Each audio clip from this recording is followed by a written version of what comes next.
What is up, nerds? Steve here with SAK Incorporated to remind you to follow us on the social media platforms. That's right, Facebook, Twitter, and Instagram. You can find us there at SAK Incorporated. Subscribe to our YouTube channel by searching for SAK Incorporated and pressing that sweet, sweet little button. And don't forget to send us emails at sackingpodcast@gmail.com. We want to hear your thoughts, your comments, questions, concerns, neuroses, and psychoses. Give us your opinion on things we've talked about previously, or give us suggestions for topics to talk about in the future. That's sackingpodcast@gmail.com. Young people today can probably benefit from my 12 years in college, so here's some advice. If you're a young person who writes poetry, throw it all away right now.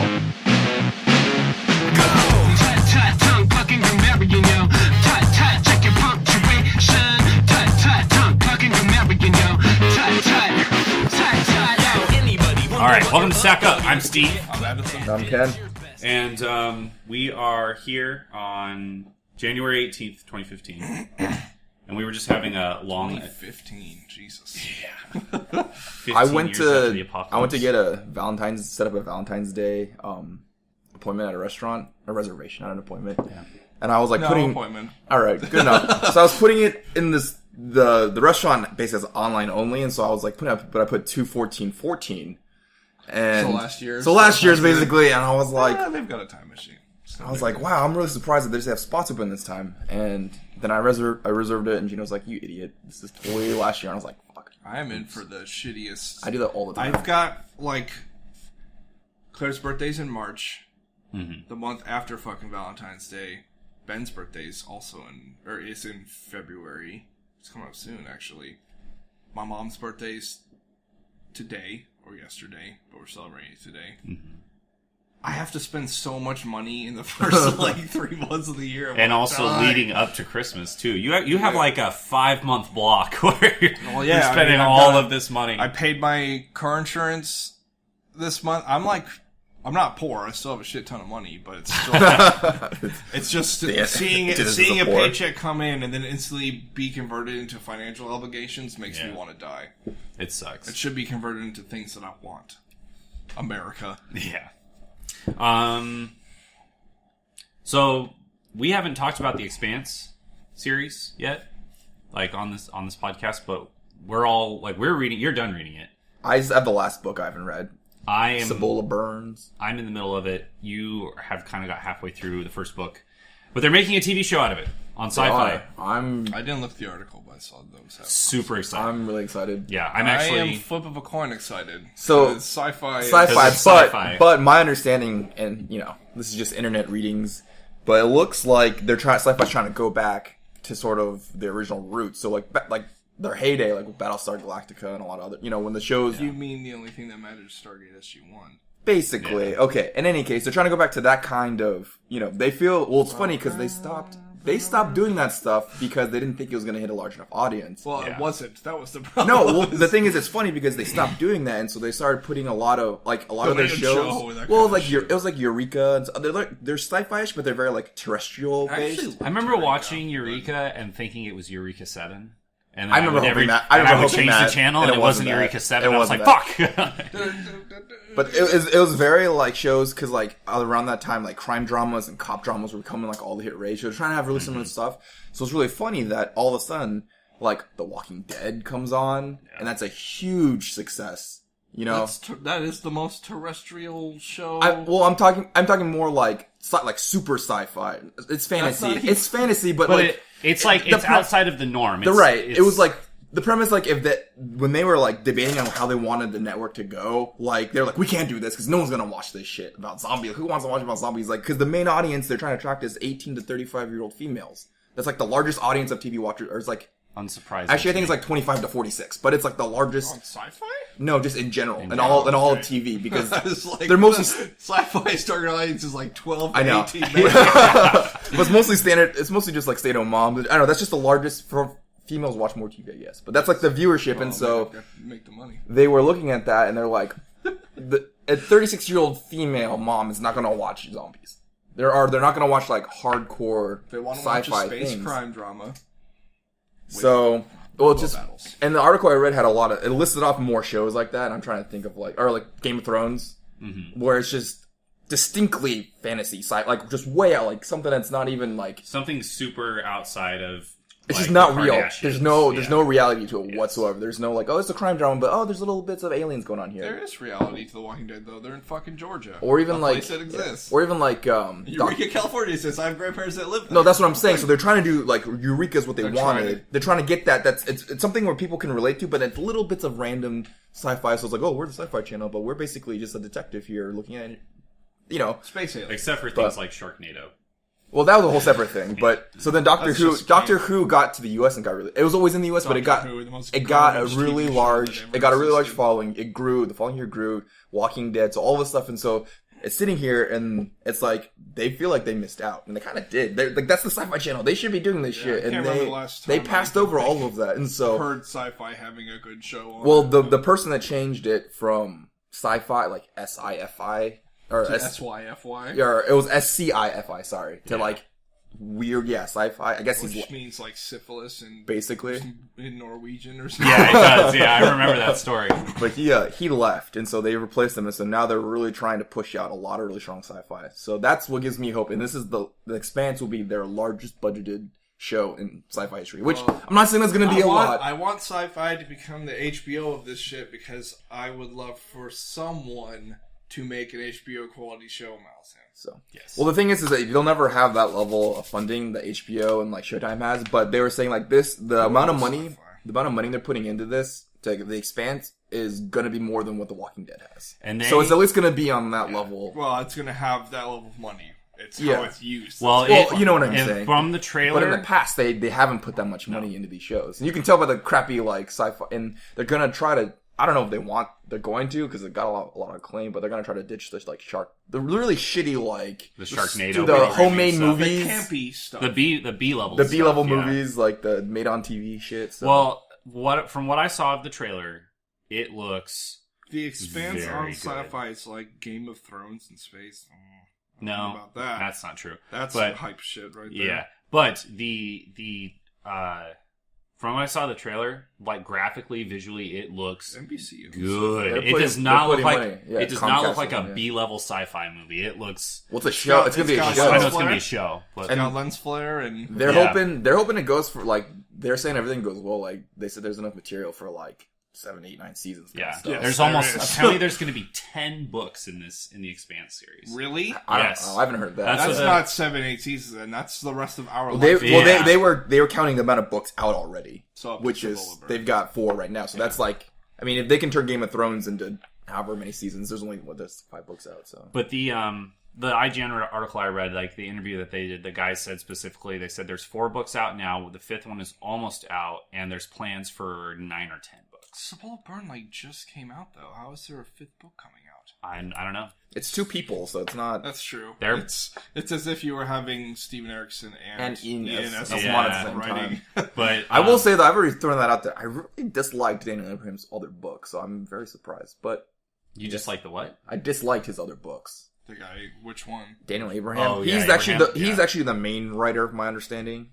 Because he just finally found his fucking niche, Or my thought is the other guy he's the guy that came up with most of the ideas. I'm thinking he just has good ideas and this guy's writing it, because well, you still have to write a good idea well in order for it to right, but I just feel like Abraham's story suffers from just really weird plots and really weird things. Yeah, and maybe the other guy is just kind of tweaking it. His main book that I tried to read and I still haven't finished. There are 13 species of humans. And each species had slightly different character. Just one's blue and has an extra arm, and one's yellow and has bug eyes. I was blue and had an extra arm. And these guys are fighters because I don't know. It was just really stupid. Well, and you see the same thing in the Expanse series with the Belters versus the interplanet. No, but that makes sense to me. It does biologically. Yeah, it's not too many. But maybe he originally had 15 races of humans. And the bro's stop it, dude, stop it! The other dude was no. Well, 2 and Martians. So the way it's going to work is there's going to be Leviathan Wakes, Caliban's War, Abaddon's Gate, Cibola Burn, and then there is...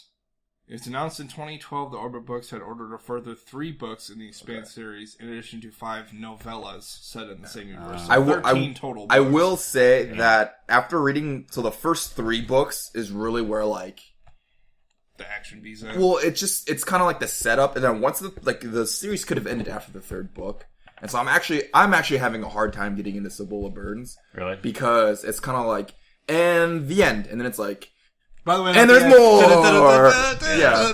And then there's more. And you're like, well, I feel like in Cibola Burns, they'll like, it's hard because I don't want to like, give anything away, but it's the character viewpoint. No, there's just like that looming threat, that pressure that you kind of get in all the other books, like doesn't really like, it's been alleviated, so to speak. So you're kind of just you're reading a book about like cleanup, basically. Not even cleanup. It's just like okay, like it's almost like in like anime, like an arc end or like a main like this arc ended. Now it's on to the new stuff. Oh, so it's like what you would imagine the book after the Crippled God would be, where it's like you're reading a whole book of what's his face just fishing in Darujistan. Yeah, unless you bring some type of greater presence that you go back. But they've eliminated the final great foe of their world. So now it's literally just a guy who fishes and talks to a fucking lake demon. I haven't read too far into it, so I still have full reservations. But it definitely becomes.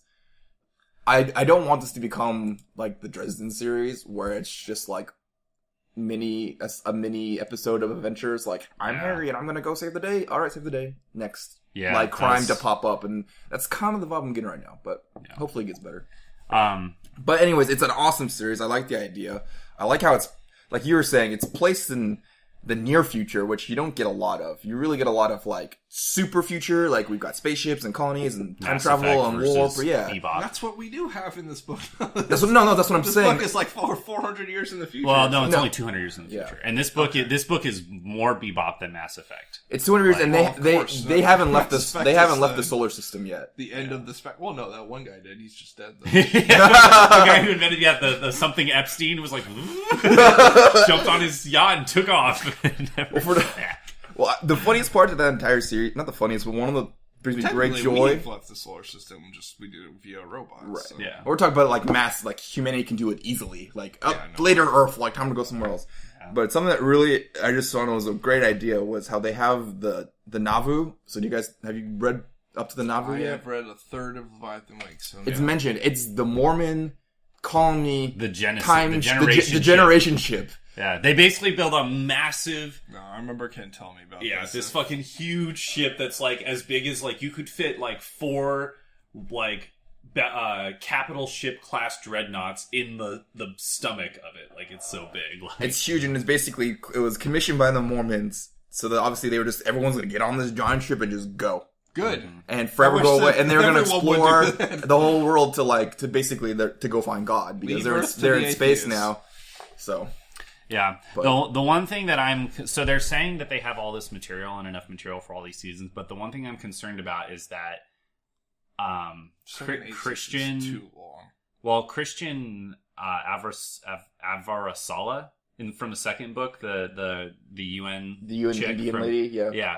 She is. They have her casted already, so she's going to be in the first season. Yeah, which means they're not following. They said following Leviathan. Yeah, but they said they're going to try to do it really streamlined.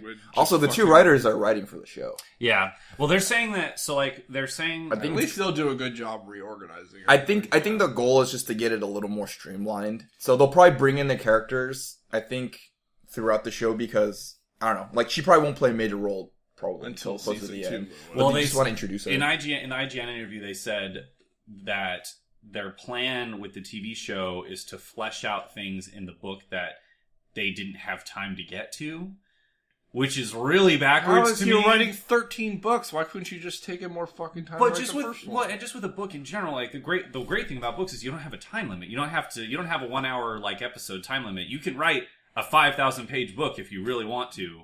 About whatever. And so the idea that there are things that the authors just didn't have time to get to in the first book, to me is hopefully it's just and scares me a lot. Exploration of the science. I think it might be more just exploration of the characters because the way the books are set up is that every book has 2 to 3 viewpoints, of which one viewpoint is always going to be James Holden, basically the hero of the book. And so because of that, you only see each of these people per book. So I can see why that could be difficult from a TV standpoint. You'll essentially have people it's Miller will be in the first book season. Everyone will love him, and then it'll come to season 2. Where is he? Right, it doesn't matter anymore. It would be the point where you'd almost have different casts per show because the book, except for basically the crew of the Rio Conte, So The Rocinante? I call it the Ryokante in my The head. Ryokante. I think there's no I in there, but technically. It's Rocinante. Yeah, it's freaking his Rocinante. horse. Quixote's horse, right? Or Don Quixote's horse. Yeah. I believe so. That's probably why, because I thought Quixote, so Ryokante is probably... He's got to name his horse after him. But I'm excited. Because it's sci-fi and because... Like, I'm reading the books now, and for some reason, I don't have as high of expectations for the series as I had for, like, a series like Game of Thrones. Like, and I think it was because they did the first season of Game of Thrones is so spot on. I mean, they follow the first book almost, like, line for line, word for word perfectly, and then they started changing it. With this one, I'm fully expecting them to change it, and I'm okay if they do, because I just really want to see what this world looks like visualized.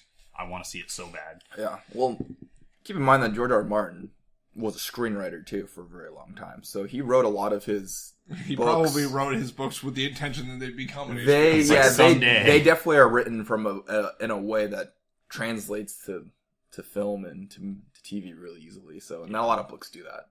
Yeah, That's why the person who can make the Malazan series good has my eternal respect. yeah.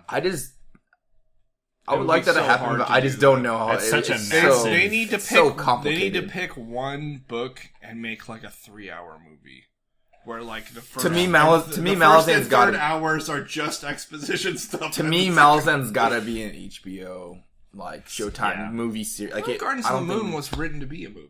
It was written to be a movie, but they've changed that because it was written as a movie, didn't sell, and then they were adapting it. And I feel like they could do a movie of Dead House Case, no problem. I just the amount of backstory to get everyone up to speed. Well, Is that's the nice thing about Malazan, though. Is there's every like other book, you actually have no idea who the people are in it are for the first like 4 books. Yeah. Like Dead House Gates has like very few characters in common with Gardens of the Moon. So you're not following Perrin and all them anymore. You're following but if you're people making who are But you gotta with any show, you gotta make sure the audience can build connection with whoever you're watching. And if it's just so like flash, think you that they know. would do a really good job of crucifying Coltane and having him get shot through the fucking face. Well, so and the- that the- would be the ultimate emotional. The Trail of Dogs will obviously be like one of the best.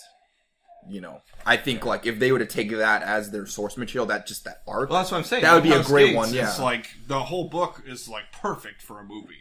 Because most of the characters in that book, you never see them again. 'Cause they all die. You get introduced to them and you lose them within the same book, except for like Dweeker and them. I think with the complexity of Game of Thrones, with just the sheer number of characters and the politics and the backstory that's involved in that, I think that they would be able to do Malazan fairly well. But politics you can explain. That's very common. And the thing about Game of Thrones is that other than the fact that the others popped in and out, and there's every now and then a little bit of like godly speak with what's her face, the priestess, Melisandre. For the most part, it literally is just a medieval setting. It's like it's them doing like Camelot or them doing any other like King Arthur, any other medieval show, right? It didn't have to be magic related. It's just like we're doing a show about like Swords. what it's like to be live in a castle. It's the same kind of filming required, and all it is for there is because it is about politics, right? That's literally like You have to make good that's the sense juice. and Like what is progress. House of Cards, but just politics, right? Yes, good politics. Right, good politics. But that's what makes it interesting because it's the intrigue that translates well to the TV. It's not the shooting the magic fireballs and the blowing the thing up. How do you like, animate Quick Bang? Good Yeah. luck. I don't doubt the animation will be good, but I doubt is people understanding what's going on in a very like it can be done, but I just think it's so difficult. And like a lot, you see a lot of movies that were after Lord of the Rings came out that were fantasy based movies that really didn't get what Lord of the Rings did right. Because Lord of the Rings, so you've got this whole like we're fantasy, but if you don't really explain it and make the characters really personable, like no one's gonna care. It's gonna be like the list of them like. Aragon just trying to be transcripted, like the Golden Compass, try to get mixed in there, and there's a slew of like really crappy fantasy movies that got put out there. That as long as we have big battles and swords and wizards, everyone's gonna want it, and they just did terribly. What was that one? Dragon Guard, I think. Is that what it was? Not Dragon Guard the game, but Dragon. Wasn't there like Attack on Dungeon's Keep or something like that? A movie. Dungeon. There's the It was the one about like they basically human beings in like the year 2000 accidentally awoke a dragon and dragons came up and took over the I don't world. Rain of Fire? Rain of Fire. Wasn't that TV? yeah. That was a TV show, wasn't it? No, that was a movie. Oh. Yeah. And with Matthew McConaughey wielding his axe. Oh, he man. fucking fights dragons with a fire axe. That movie was so interesting, but I saw it like when I was way too young, and I couldn't get like it wasn't immediate battle, so I didn't get interested. I fell asleep. But I just remember you do need the battle, then I guess. I need the battle just because like. You need to show me that there's something that these people are fighting against. Not like in Godzilla or whatever, where it's just like, ooh, something blew up this town. Wonder what it is. No, I need to see a dragon like burning a town to the ground. You don't have to fight back. Just get me hooked on the dragon, and I will stay for the rest of that shit. I just remember there was a scene in that movie where they're inside a house and they start seeing these little dragonlings are like that big coming down from their chimney or something, and I was like, what is happening right now? Do you remember that movie Dragon Wars? Did you guys ever? No. Did you ever? That? Oh Jesus! What's that for? Like fucking It was 1994? No, it was this awful movie that came out in the early 2000s that was just basically about dragons fighting in like the middle of New York or something. I think it was Dragon Wars. They need to remake it. if for nothing else, I actually think if they got a good writer to take the source material and make it better, I think Dragon Guard would actually be a pretty good movie. Like if and obviously they've got to cut out all there's a bunch of crazy shit and the weird trailer stuff, will tell you, or the poster alone tells you everything you need to know about this movie. Dragon that's not Wars. a dragon. That's a like a fucking hydra. cobra. Yeah. It was. It looks like Vertigo from Primal Instinct or whatever. 2007 is when it came out. Jesus no, this is the sequel, I think. Dragon Wars 2. Dragon Wars Return D-War. of D-War. Dragon Wars 2 Return of the Dragons to fight the dragons in the middle of the dragons. You know what movie that I really want to see? That I don't know. In my mind, it'd have to be almost like an indie movie, but I think a Shadow of the Colossus movie would be really cool. That would be interesting. I think it would have to. I think that you could make that a really good, like, 15-minute short, but I don't think you could do a whole movie with that. He doesn't say anything. Well, that's what I'm saying. I think it'd probably be some kind of indie artsy movie, but I think the premise. A Pixar. Well, short. no, it basically would just be him. I think you'd probably only really just have him. Most of the movie with him trying to climb one of the colossi, and I think. No, I think you could do it him killing a few. Because you can't make one movie. I mean, a battle in that game takes like 5 minutes if you know what you're doing, right? Right. So you can't like make a whole movie. I think you would make it less about him climbing, more about the quest to get up there and why he was doing it. But I think, because I think that like a movie that was just a dude climbing giants over and over again would be a little. I'm just thinking visually, like if they did that really well with the visual effects of just these giants and these like. Well, what they should do is put out the sequel and then make a movie out of that because that looks a lot more. Last Guardian. Yeah.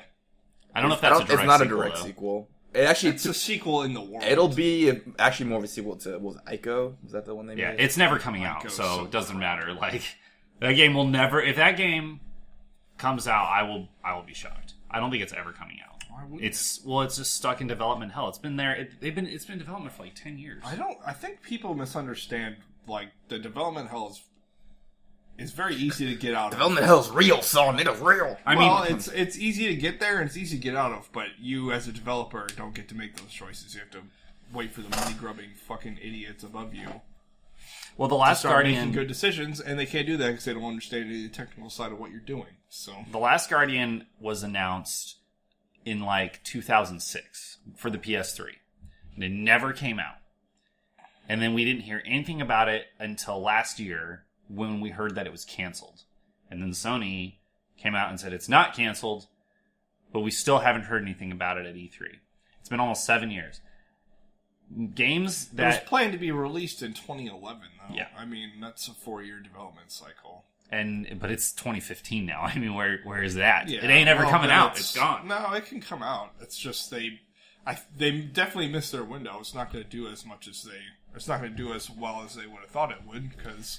They haven't had the precursor games have been out too long. No one gives a shit about them anymore. Well, but they made the HD collection or whatever that had Shadow of the Colossus and Ico on it, and people played that and still really enjoyed it. So there's still a strong fan base. Well, I'm not saying there's not a strong fan base, but now you're like, hey, if you want this game, it's gonna end up being on the PS4. Yeah.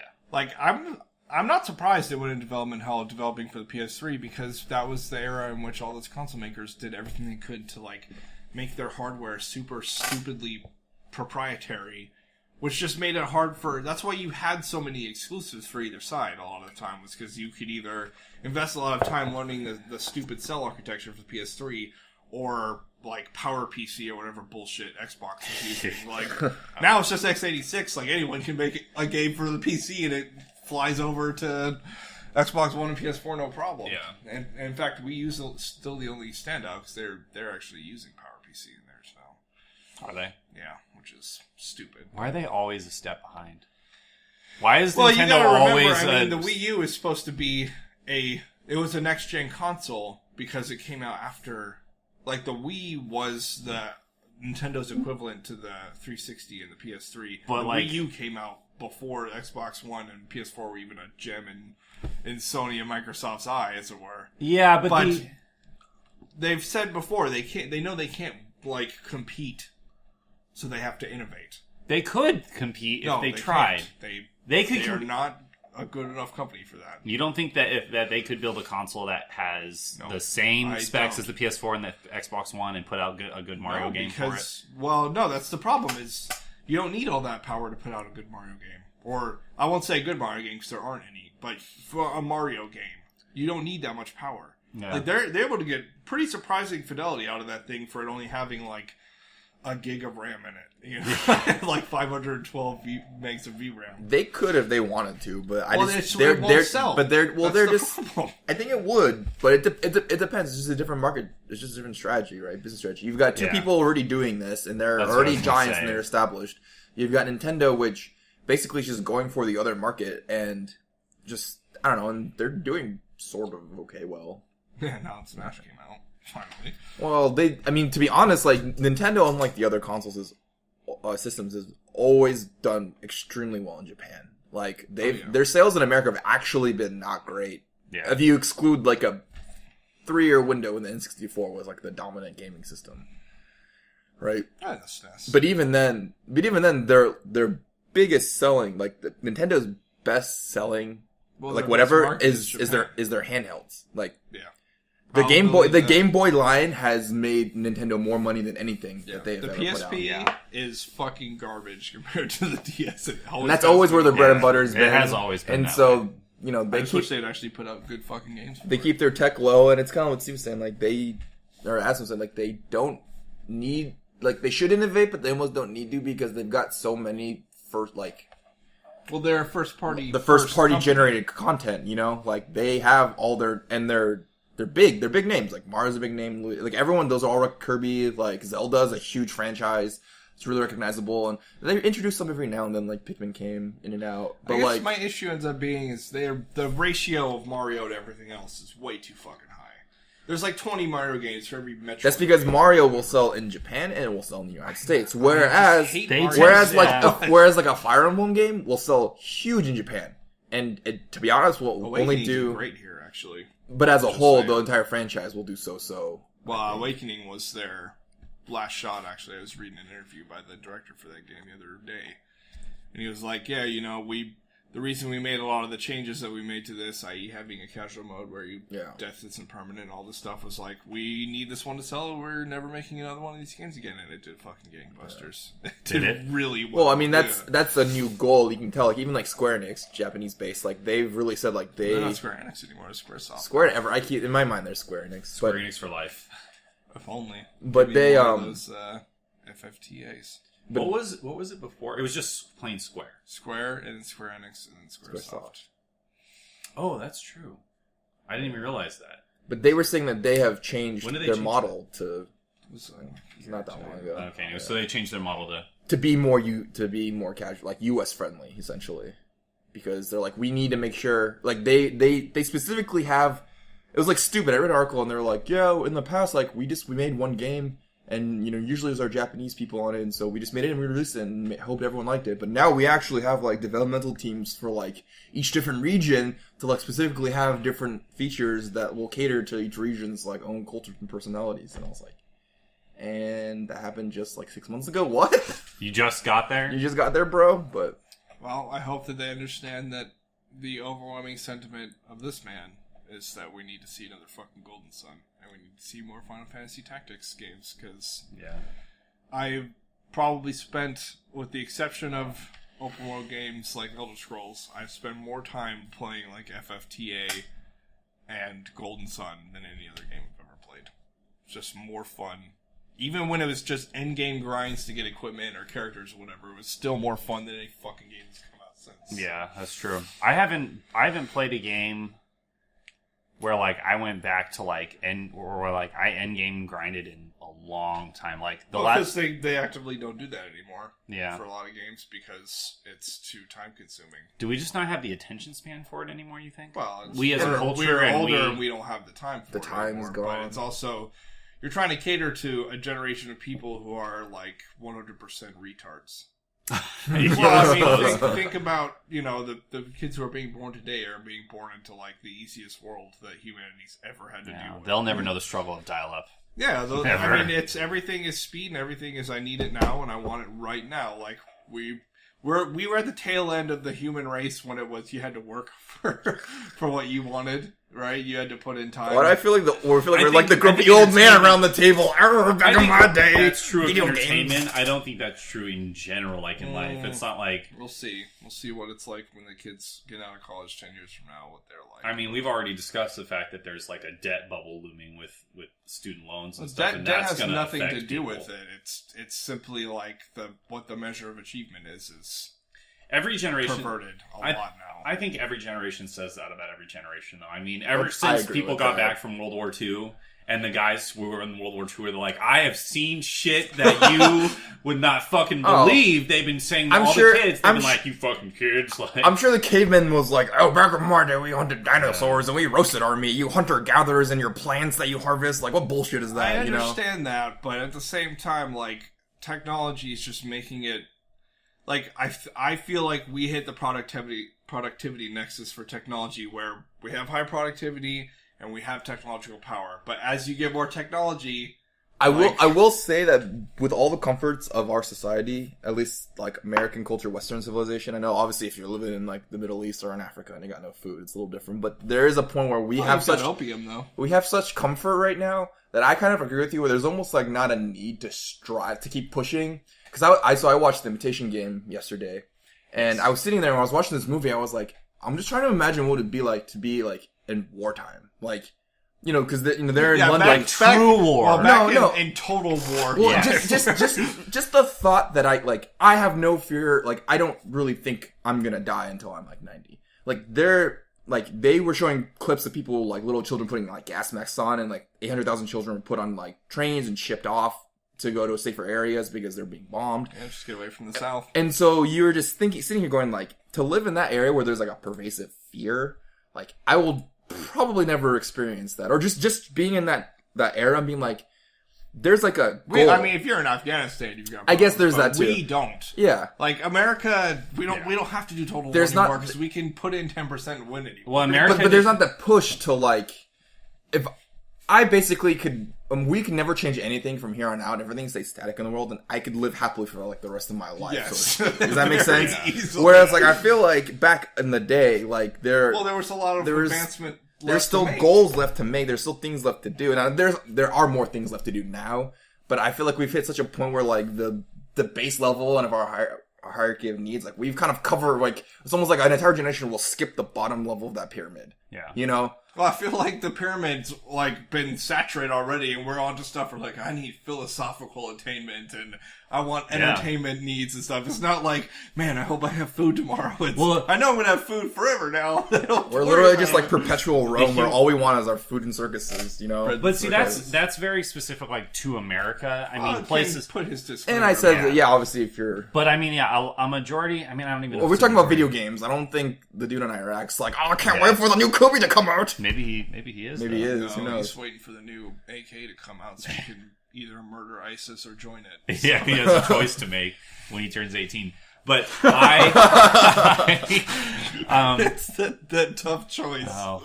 But it is like I think that's true. I think that people like as like a lot of American citizens, even like the people who are somewhat on the lower end, like.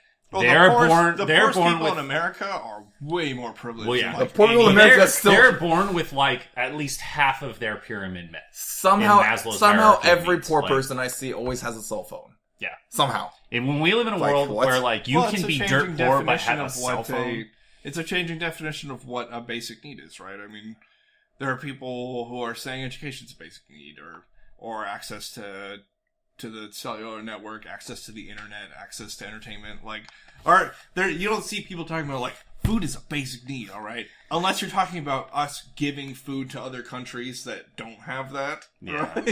Let it be known that the future generation of hobos being born right now will be the smartest level of hobos that have ever existed in this world, because they will have the internet. Google they will be Glass. they'll be like hobos. Google Glass will be the shitty phone that you give away to people. Well, They'll be thanks, man. They make one that you put in at the bottom of a beer bottle, and they. Literally, hobos will be like, I don't know what to eat today. Let me Google, how do hobos get food? Well, yeah. Google, homeless man needs eat. There's an app for that.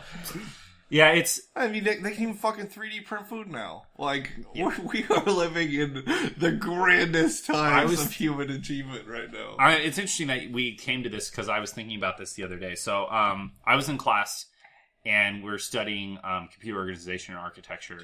230. And one of the things that they mentioned is they're talking about transistors, right? And how transistors work and how things just keep getting smaller and smaller and smaller. That's Moore's law, bro. Somebody, and this happened years ago, this happened 2 years ago, somebody built a transistor using only a single phosphorus atom. And I was thinking, we're at that point where someone has built a single transistor, or has built a transistor out of a single atom. Is there any innovation and discovery left to make in the world? Yeah, there is, but not the level. Yeah, in technological terms. There's innovation left, but just the sort of level of innovation. It's all marginal. You're not discovering gravity anymore. You're just discovering its minute effects on Alpha, Gamma, Zeta 12. It's all the just Nebulon galaxy. The increase marginally is just smaller. It used to be whoa, this invention, was huge, and now every invention afterwards is just the use, right? If that man never discovers that atom, it's that would suck, but we would still be able to function for almost everything we need. Maybe there's some specific research out there that requires an atom thing. Just quantum computing. Yeah. I was going to say, I think I would say technologically the next big step is the realization of quantum computing, right? Which, it's already here. You understand that, right? There is quantum computers that exist. Yeah. They're not a full-fledged computer. They don't have 3.2 gigahertz multi-core quantum processors, but they've built quantum chips now. So right? It's possible, it's proof of concept, and I guarantee you, in 2 or 3 years, the NSA is going to have a full working quantum computer, and they will do everything that they can to make sure that the average person doesn't get that, because there's already cryptographic, relatively mathematically perfect cryptographic algorithms for quantum computers that ensure that people cannot snoop your data. Yeah. So the moment that becomes a widespread thing for people to have, they have no power anymore. They're a useless organization for all intents and purposes. But if the U.S. is smart, they'll make sure that's ITAR restricted technology so that it never leaves the U.S. Because we will be the most powerful country on Earth forever, as long as we make sure no one else. Aren't we already the most powerful country on Earth? The moment we have quantum technology and everyone else doesn't, we can do whatever we want. It's going to be the same as the atom bomb versus. Yeah.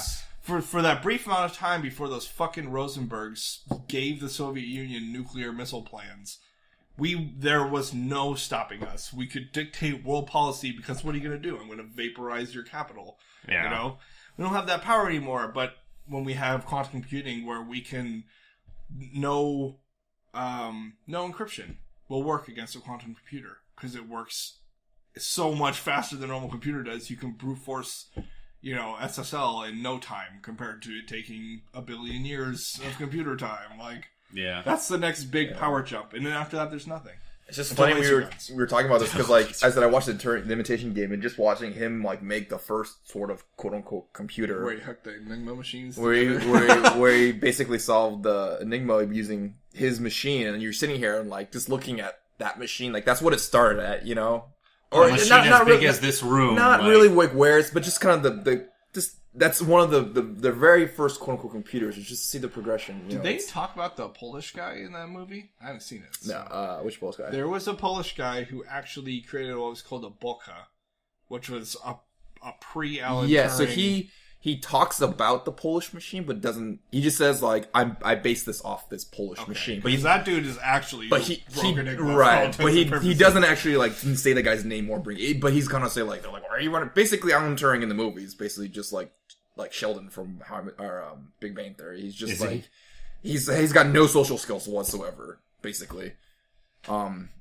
Like, I'm sure he got, like, some form of, like, Asperger's. They just didn't know what it was back then, you know? I mean, that was the value of being a mathematician back then, if you were socially retarded, right? Yeah. So, like, leave it alone. Have that movie is just him being socially retarded and how that deterred him from getting to his goals because no one liked him because he was basically just literal. Everything was literal and incapable of being nice. Well, not nice, but just like, you know, they would say, like, a joke and you'd be like, I don't get it, you know? I'm like, well, fuck you then.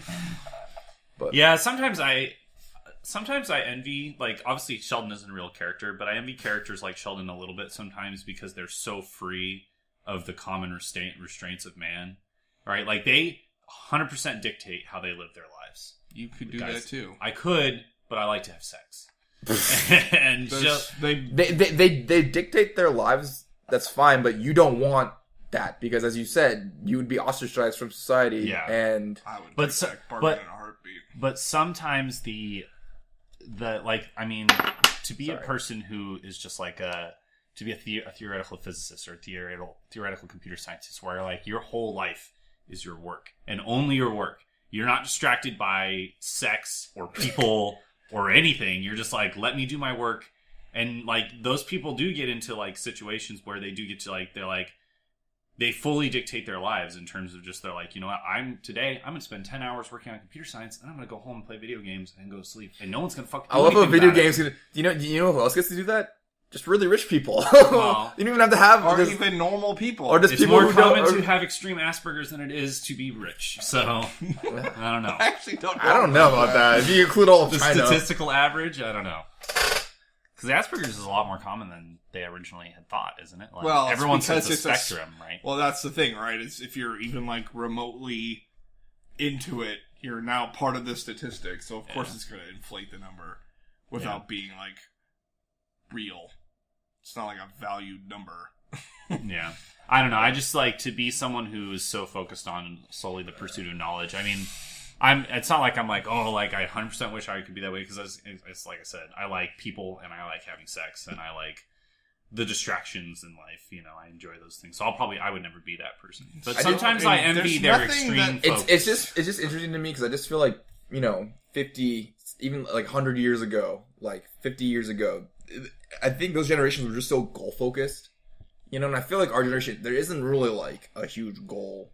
Well, businesses have made sure that there is no real goal, right? It's all be distracted by our product. And well, I mean, I'm not going to think it's like a societal thing where like they're but it's just, you know, there was so much to discover. There's so much things to do. Like there was, for us, we're kind of reaping all the benefits of our prior generations. And because of that, like kind of what we were saying, like we've hit sort of an apex of all these technologies and all these comforts that our society growing up, we're like, you know, we're coming out like, does everyone here go like, oh, I want to hone my skill and become a master at this so I can do this, you know? It's just kind of like, I just want to have a good life. Like that's kind of like a sentient. I want to master my skill. I know do it in a day. I know you do, but I'm just saying we're talking about like the masses, right? Yeah. Like the generic dude that's going to college to party, right? Like that wasn't heard of back then. Going to college was a privilege to learn. People just told him that if you go to college, that degree equals money, and that's all he needed to hear. It's not going to put effort into it. All he knows is he needs to get degree, right? Yeah. That's the way the society treats education. But even like, you even think about the person that like knew they weren't sociology. The person coming to America that knew that they were gonna be like a janitor for life, but their whole goal was to better their life. You know, they left the place so that their family, so that generational wealth would be better. So like my children could go to school and they would do better. Like even I want my children to do well, but to be honest, I don't have this like dire need to be like I need to make sure that my the whip. I know. Well, I know based on like where I am right now that my children are going to be just fine, you know? Like, my children will have every amenity that I ever had, and probably more, but I don't have to do any work for that, because it's already been established. You know, well, my generation before me put the foundation down, and I'm literally just here just maintaining the garden right now. They carried the fucking hay bales on their backs between Chinese hamlets. Basically, yeah. And so I'm here right now going, well, like... So you're second generation, right? because your parents are first generation in America. They weren't born in America. They weren't born in America. I'm first generation in America. Okay, so but your Because parents I'm the first one were- to be born in America, so my children will be second generation. But your parents were part of the generation that came over here to seek a better life for you. Like that, you're a prime example of what you were just talking about. Exactly. Like, I was using my own life as an example. yeah. So I don't know. I'm Us like, poor white people who've been here since 1776. yeah. Shame. I don't know. I mean, we're in a kind of a weird place, and do you think there's ever going to be almost like a relapse where you have too many people in that privileged position and they start doing so little because they're just like, fuck it. Rich people already do nothing. Yeah. That's not it about being rich. Like, there's people who are perfectly like we're like pretty much middle to upper middle class. It takes a while, but I we're could not definitely upper middle class. see stagnation occurring, and I don't know what form it's gonna come in, but like I could definitely see there being some kind of Well, we'll see technological stagnation because it'll just be so insanely expensive to move on to the next generation. I mean, the world is sort of globalized, so it's hard to tell. But like, even America's like our production of scientists it's incredibly low compared to our population of engineers, PhD students. We also have like the fourth largest population in the world, though. That's what I'm saying. So compared to our population, well, but even if you just do it on a percentage base, like we import so much of our, so that's what I was saying. Which is bullshit. Well, but I know, but I was saying, so it's difficult to gauge because, like, maybe we just keep importing and it never changes. But there's a premise, like, we are, as a society, as American society, like, we make less scientists. Our people are not as smart. They work less hard. They still they make more money than they used to. So clearly, there's a disconnect there somewhere. They have more, yeah. Yeah, they have more, but like, you never know. Like, that could all quote unquote empires rise and fall, and all stories of the empire is the same story, right? America You fight, you wish good things get put in place for it to grow, and eventually, like, it stagnates and then it decays. So who knows? Like, it may not be in our lifetime. That's the thing is, I feel like in America, if we hit stagnation, you're just going to see so many people being like, "What the fuck are we doing?" There's even people now who are like, "Why aren't we the first in education? This is ridiculous. It doesn't make sense. Since the beginning of our country. It's because we're first in military. Like, that's a big part of it, right? Like we have the best military. Like we've talked before, the military spending budget is like $500 billion, which is the same as the combined budgets of everything else in our economy, right? The education, healthcare, welfare, everything is about $500 billion, and then there's that. Right now, our money covers up for the fact that we lack a lot of stuff. Because we have so much money, we can throw money at problems. Oh, we don't have enough engineers? Well, we will pull engineers from other countries because we will pay them more than they are getting. We've always been that way, though. I think you and I were talking about how right after, like, World War II, they just, like, America went in and just sniped as many, like, scientists and engineers as we could from Russia. That was to make sure that Russia didn't have them, which is a noble pursuit in and of itself. But Russia would disagree with that. Well, fuck Russia. There's definitely a spirit of entrepreneurialness here because of sort of the lack of. There's always been a lack of. I mean, you can see now there's a monetary. There's class division now, but there's always been a lack of, like, hey, you come to America and there's not really like they have a queen and they have like kings and dukes and like nobles in Europe, and then in India they've got a caste system, and like there's not really like. There's never been that here. So we've always had a culture of, like, capitalism, of innovation, of like, hey, you come, you got a good idea, you can come, you can kind of do what you want. There's been class division in this country since forever. But your mobility is greater in America than in many countries. I'm just saying, maybe not anymore. I said earlier, like, now there is, but like, of wealth division, but I'm just saying, for the most part, founding principles of America was very like, hey, everyone come, everyone join us. We're like, we're going to think out of the box. We're going to do things differently than the way they've always been done. And so it's really helped us. But I just think that I could see there being stagnation coming in the future. What I am curious about... But I'll be dead by that happens, hopefully. So one of the things, actually, like, circling back to Leviathan Wakes a little bit, and we had talked about this the other day. So in Leviathan Wakes, in the Expanse series, essentially, they're, like, on Earth, they have developed... There are so many people on the Earth, and Earth is so hyper-developed that they actually have a system called Basic. And people go on Basic if they don't want to work. But Basic is literally like 3 hots and a cot. That's like what you get. It's just a prison life, basically. Yeah, you get that, and you don't get any money, you don't get any extra cash. Like, you just exist as an individual, and the government will basically take care of you until you die, but they won't give you anything else. And like, they essentially take like every person when they reach like 18, they can decide whether or not they want to go to school or they want to go on basic. And if they want to go on basic, then they just basically say I want to go on basic, and that's the end of it. But if they want to go to school, they have to work for 2 years to earn work credits, so that the people at the universities will know that they're worth teaching, that they'll actually work if they're educated. Otherwise, they just go on basic for the rest of their life. I'm curious if we go to a system like that someday. Well, that Earth also has 300 billion people on it. 300 Chinas. Yeah. Right?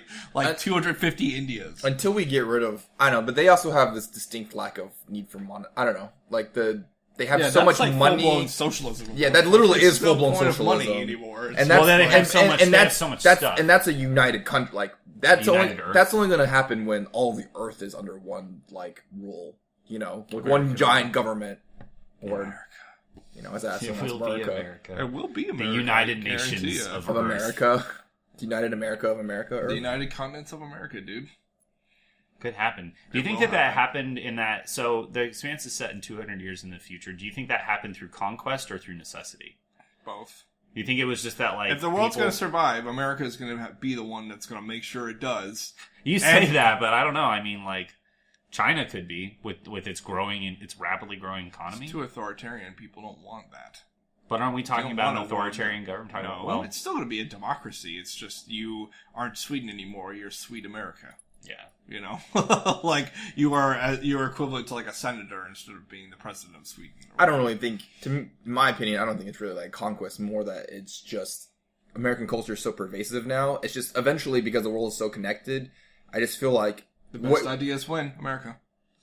Maybe. I'm just saying eventually you're going to see this thing, and you see it now where does cultures cross-influencing each other's right now. Like we're even picking up cultural things from Europe, we're picking cultural things from Asia, and melding it with our culture. And eventually, because we're also interconnected, you know, that I could be in India and I'm going to see the same music video or same YouTube video, and then it's all becoming a thing that like in 200 years I could just see like there being a global culture, you know? Something happens in India, like, oh, hey, look at that cool, like, this is a new wave of, like, style, and all of a sudden, like, it's in America, because the next day you get to see it, you know, you don't have to wait, so, I could just see what happened there was that it just a globalization of culture happened till everyone's just literally, we all have the same culture, like, across the world. And now that's going to require everyone to have internet and all that other jazz. But hegemony of values, but it's just, that's the way it is. It's going to take a long time. Oh, yeah. That's a lot more than 200 years. Well, I know, but that's, but I think that's what's going to happen, right? Like, you think, basically why did cultures, you know, different cultures exist? Because of land demarcations, right? Like, we got split off based on geographical issues. We couldn't reach each other. So people started doing different things, because you can see how, like, no one got influenced. Or you can see cultures in the middle of two, you know, primary civilizations that got influenced by both cultures. Liechtenstein and Belgium and all of them. Or even like Turkey is kind of, you know, the middle of Europe and sort of the Middle East, not the, you know, that side. And so too. I mean, I know, but you see the mixings of stuff there, and so I feel like that now the internet is here and basically removed all borders. You know, it's gonna happen. The internet. I can't imagine a world without the internet. Well. It's impossible to me. I mean, I guess I can vaguely imagine it. You could do it by just not having the internet. You could do it by remembering what it was like to be 8 years old. Well, I can vaguely remember. I can imagine it. I guess I can vaguely remember it, like, because I remember when I had internet when I was 8. 1996. I had internet. I wasn't born in 88 or 88. 1996. Was that when the internet came out? When I was 6 years old. No, well, 6 years old then. Isn't that when the internet came out? The internet existed in 1989. Yeah, the internet, like, but like proliferation of like everyone had it in their house. Whenever the first Mac computer was. I got internet with my Gateway Pentium 3. I had a Gateway Pentium 3 computer. So whenever that computer came out, because that was brand new at the time, that's when I got the internet. I remember us having internet in my house when I lived in California when I was really young. I don't, but I before that, all I did was watch TV. That's literally all I did too, was watch TV. That was the pre-internet, right? Except you just didn't have any way to control what you were seeing. It was all take and no give, right? Instead of nowadays where you go write an article if you want, like you've done. Or you put out a podcast and let people listen to it for free. Yep. It's a beautiful place that we live in. It's a beautiful future. Wow, it's the natural expansion, right? I mean... The expanse, one might say. Yeah, the natural expanse. Okay, what's next on the docket? Who knows? H1Z1 was a fucking disaster. That's true. Which that doesn't surprise me because every single MMO launch in the past 5 years has been a disaster, which is weird because you think they would learn. More than just the fact that you couldn't get in until 6 hours after release, but they had there is record of the president of SOE and all this shit saying no, we're not going to have pay to win mechanics in this game. I saw some of that. 4 days before release, and then the day of the release, this Twitch streamer gets a couple airdrops that has a shotgun, 2 1911s, an AR-15, body armor and shit, and it's you told us there wasn't going to be this shit. Well, but he did say that the airdrop this is the president. He was like, well, with the airdrop though, it's random what you get in there, and everyone can see it. It's random, except it has a gun in everyone, and you're not supposed to do that.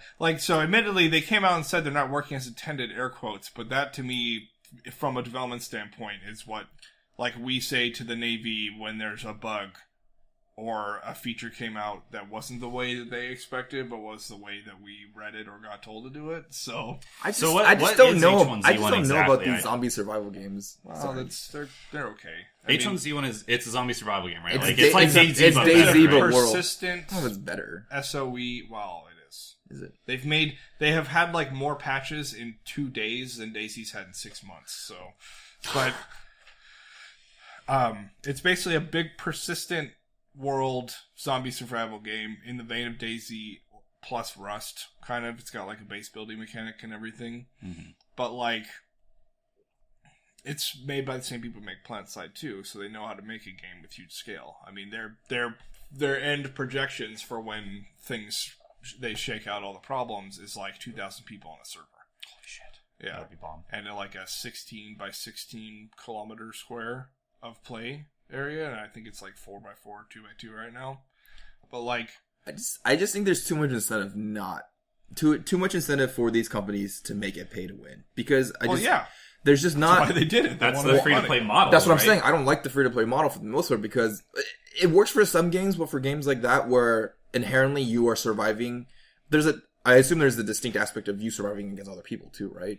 Zombies and other people. So because of that, people just buy a gun. There's going to be an inherent want to pay to win, and because of that, they're going to feed that because there's no way these companies make money otherwise. The entire model's built free to play. Literally is just a code for pay to play. That's really what play to win. Sorry, that's really what it literally is. Means you can play this game, but if you want to have other any things, actual real fun, you need to pay. Just instead of the payment coming up front, your payment's coming through the middle.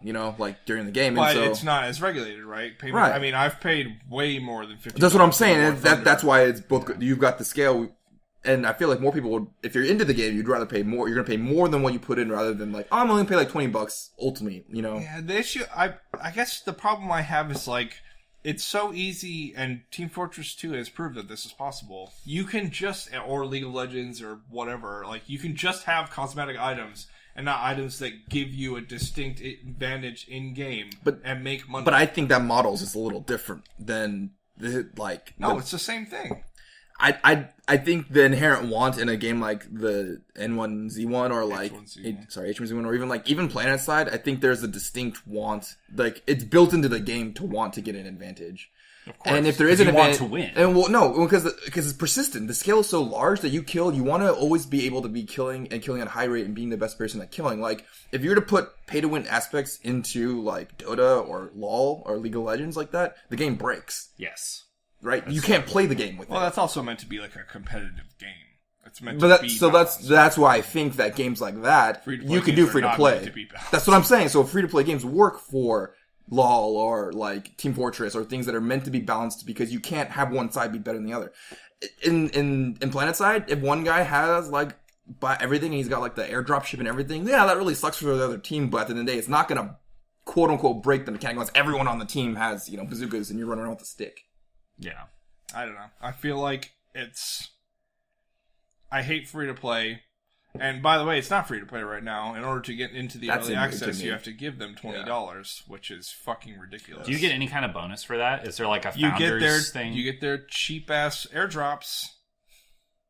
You basically get 3 airdrops. That's the whole new thing is these founders things. I don't know. I just think it's all crap early access is shit. I think it's all crap. I really don't like that system, but it's provided me with fun. I just think that free to play is just, unless it's for a competitive game, like we said, it's just such a stupid. I just think it's a dumb model because it's a great model for the people who are making the game because they're going to get a shit ton of money. Yeah, I don't know. Like I played Planetside quite a bit, and it's a fun game. But at the end of the day, like the grind to get money was so difficult. Yeah, you have to find a reasonable. It kicked me out, so I wasn't willing to pay. So it kicked me out because I was like, I don't want to pay for this. Like just to get this gun, it took me like 4 days just to get this gun, and then there's the next best gun that's above it. Like we had these airships we were trying to drop, things on. I was trying to upgrade it. For the cannon was like 6,000 credits. That was like 3 weeks of like building up my credit, and it's like, oh well, to get my thing fully functioning, you've got to get the wing guns and the back seat and the new bombs. That's another like 8 months, or you could just pay $10 and get it all. Okay, which I, with the exception of War Thunder, will never do. And it's interesting. I swear that solemn vow right now. It's interesting because you say that you hate free to play, but you play a lot of free to play games. Like what?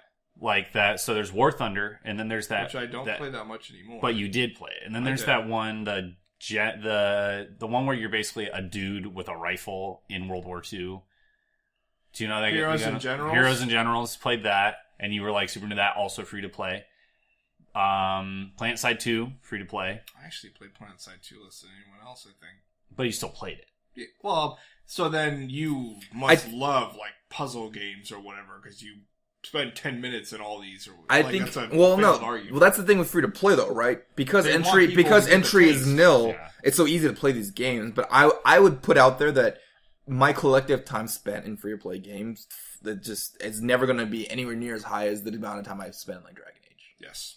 Yeah. I can. Well, I actually know that. Yeah, for sure. Because there's a little timer, and it tells unless you're really into it. Like maybe I know you played War Thunder a lot, because you really enjoy the game, so that was worth you paying for the game. But for most of these games, for me, free to play, like I played Planetside for like 2 weeks. I was like, yeah, that's really fun. Play with some friends, and I was like, I'm never going to achieve anything in this game unless I pay for it. And I'm out. And so make sure that you it weeds out. You have to either dedicate your entire gaming life to that one game. Stupid. Yeah. Or you pay money into it, equally stupid, especially since SOEs are just like money-grubbing fucking sacks of shit. Or you just pay for Not talking to you, SOE. Call out, motherfucker. Putting you on blast, Smed. I mean, it's... They even change stuff in Planetside. You get these things called implants that are just like they drop, and you get them, and they're like a timed bonus that you get, and they're pretty powerful. Well...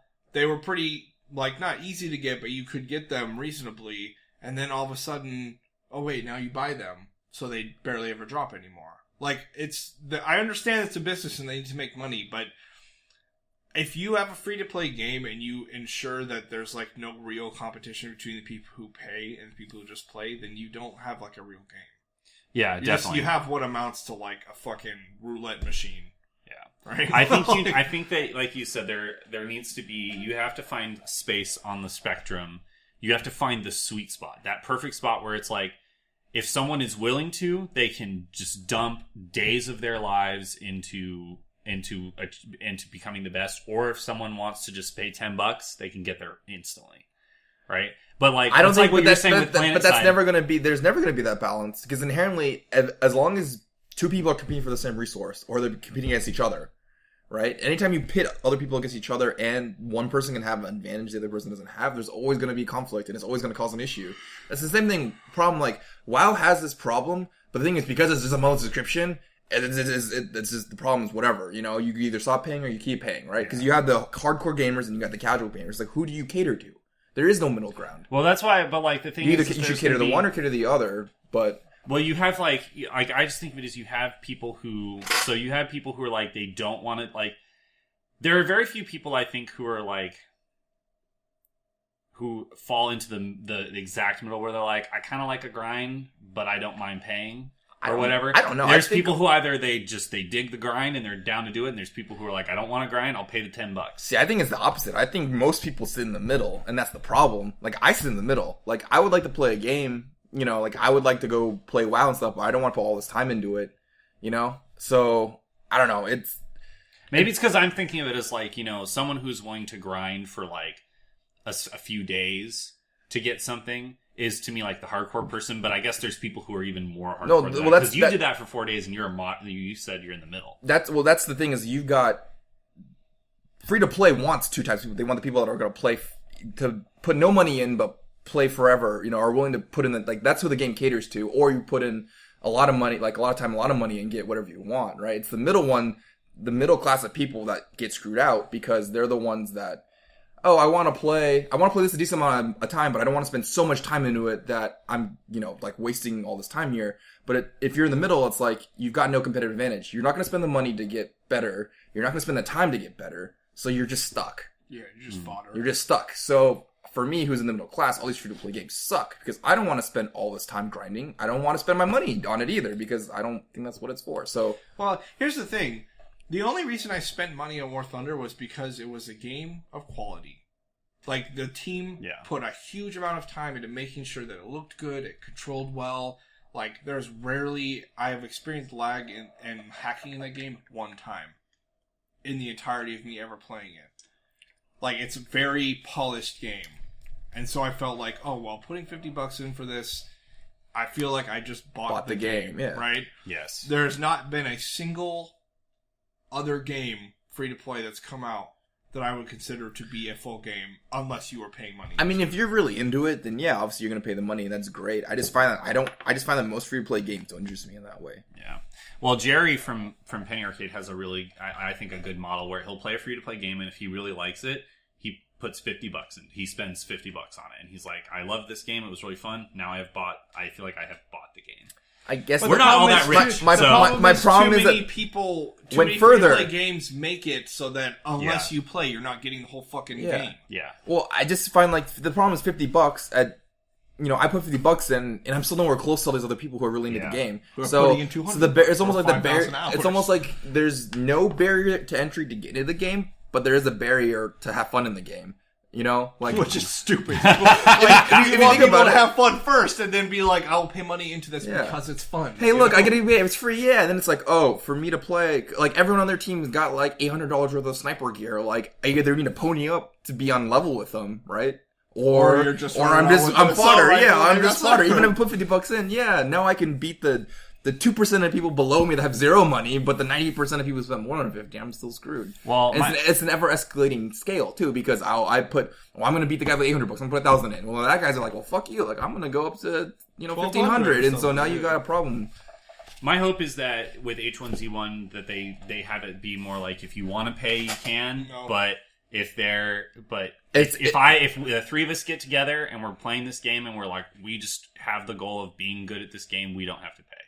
We just have to spend a lot of time. That's the whole discussion that it's not going to happen, and it's really. But sad. my hope is that, and it is sad that it probably won't happen. It's just because there's competition. As I said, if there's going to be, if it was just survival against zombies, I think that would work that way. Like it would be fine. But I think, but since you can kill other people, there's going to be that jackass with no life who dropped $1,000 to get his like 80 airdrops at 4 a.m. in the morning when no one's online, so he can be the only one that gets it, or on a server that like has nobody, so that he can sit there and camp. They thankfully put in pop minimums for getting the airdrops. But so it's gonna, you're gonna have that guy, and so when we play and we get murdered by that guy and keep getting murdered by him, what are we gonna do? We're gonna stop playing, or we're gonna be like, okay, let's spend more money to go beat him. Or we amass an army of other players to take him down. Until you can never have coordination like that. Yeah, I know. But that's why I'm just going to wait for Dying Light and get my kicks there. And then I will wait 6 months before I even touch H1Z1. What is Dying Light? It's just so... It's Dead Island plus Mirror's Edge. Interesting. Very interesting. Yeah. Let's play. I don't know, man. I don't know why these zombie games is never, in my mind, never seem to do well. I just feel like the execution has been so bad. Even remember War Z? Daisy? War Z. How much of a flop that was? It's called Infection. Well, that remember was the flop I don't remember. They just they didn't make a real game. People paid for it and it was broken. I think you're forgetting the fact that they straight up lied. They straight up lied. Oh, is that the Russian developer that it came out? The Swedish ones. No, it's Russian. Was it Russian? Okay. Yeah. And they were like Sergei Titov or whatever. Yeah. They were like, game release. It's very good. That was War Z. Yeah. This is find the Russian engineer. This is a perfect game. Okay. It's failure, just like country. Well, I don't know. Maybe we need to make one then. No. Labor of Love. not for money, I for wouldn't the want to enjoyment. make a fucking zombie game though. Yeah. Make a fantasy game and have it be actually good. That would be nice. Yeah. But Well, we've got All right, that be on the going lookout. 2022 SAK fantasy game. All right, guys. That's it. That's SAK Up this week for this week. I'm Steve. I'm Madison. And I'm Ken. SAK Up. Tut, tongue, fucking American, yo.